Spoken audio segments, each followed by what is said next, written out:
First, maglalagay ako ng giniling na bigas dito sa bowl. 2 cups. Tatabi ko muna ito. Paghahaluin ko yung tubig, asukal, konting asin, at maglalagay ako ng OB flavoring. Haluin ko ito hanggang sa malusaw yung asukal. Ayan, okay na yan. And then, ibubuhos ko ito dito sa rice flour.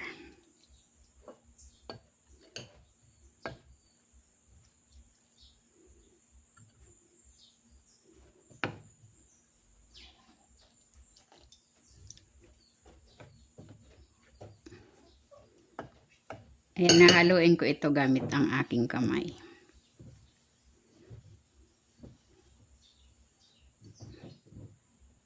Dagdag na natin to.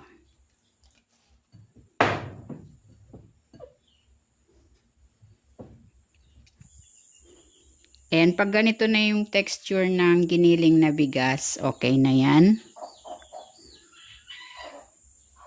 And next, maglalagay na ako ng mixture dito sa molder.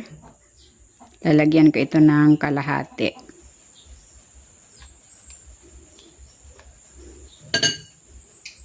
Then, maglalagay ako ng makapuno, palaman.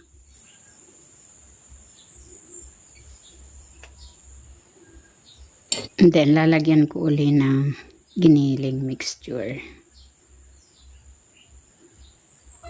Giniling na bigas.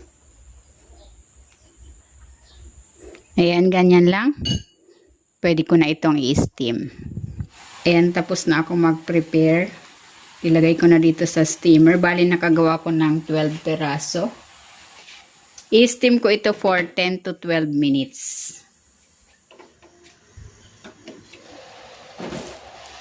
Nagdagdag pa ako ng 3 minutes na cooking time para siguradong lutong-luto. Bali, ang total na cooking time nito is 15 minutes. Hanguin ko na.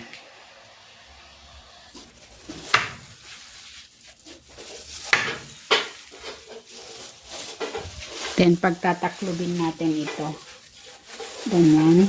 At lagyan natin ng dahon.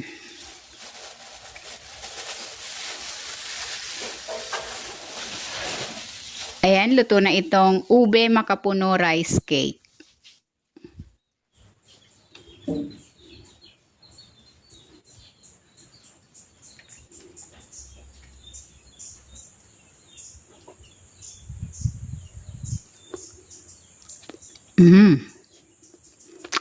Sarap. Tamang-tama lang yung tamis. Hindi siya nakakasawa. Sarap.